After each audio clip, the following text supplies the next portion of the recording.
Why don't we just start, with this straight up elevator pitch, Let's just get it out there for folks who don't know anything about renewable energy. What's wrong with the system, and what do you guys propose? We are here representing Renew Wisconsin, and Renew Wisconsin is a nonprofit organization that has been around since 1991, supporting the clean energy transition in the state of Wisconsin. And by clean energy, we mean we live in a system that uses energy to run everything, right? It takes energy to run life. You need energy to power your house. You need energy to power things at work. You need energy to move you around from place to place. A lot of the work Renew has done over the years in the state has focused on the transition to clean electricity, supporting people's access to solar energy, for example.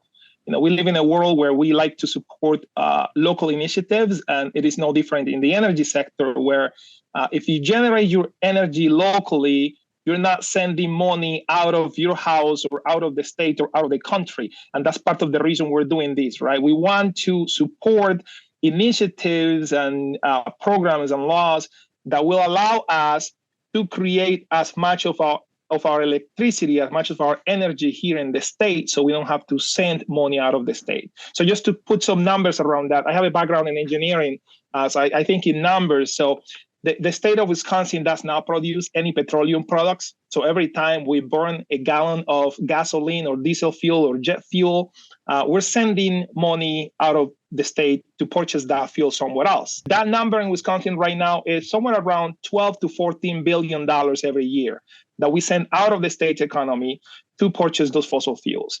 Our goal is to support programs and to support initiatives that would allow us to power our economy with fuel that we can generate here in the state, to keep those dollars in the state, to support jobs and to support the economic well-being of the state. Yeah, I mean, that makes a lot of sense right there. Why send money out of the state for a product that we all use?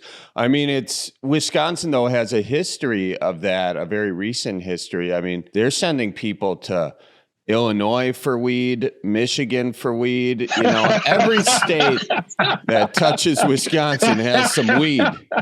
But Wisconsin's like, no, we don't want that money, man. We don't want that tax revenue.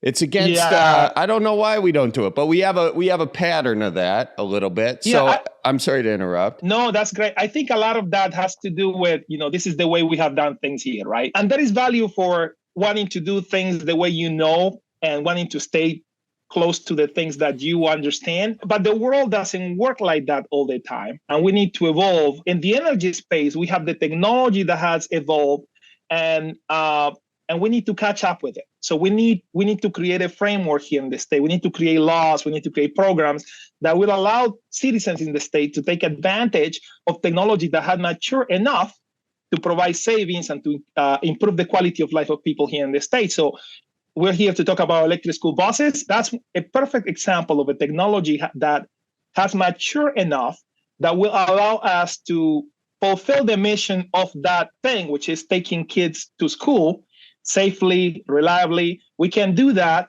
and we can do that in a vehicle that doesn't poison the kids and that doesn't send our money out of the state, because we can power that bus with energy that's generated here. So roll out the barrel and get the band brewing. Life's got you down, just keep her moving. It's on Wisconsin, the Badgers say it's the old Wisconsin Jubilee. Sometimes when you're ice fishing, you put your foot in the walleye hole and go ass over tea kettle and you think you're done. No, you gotta keep her moving.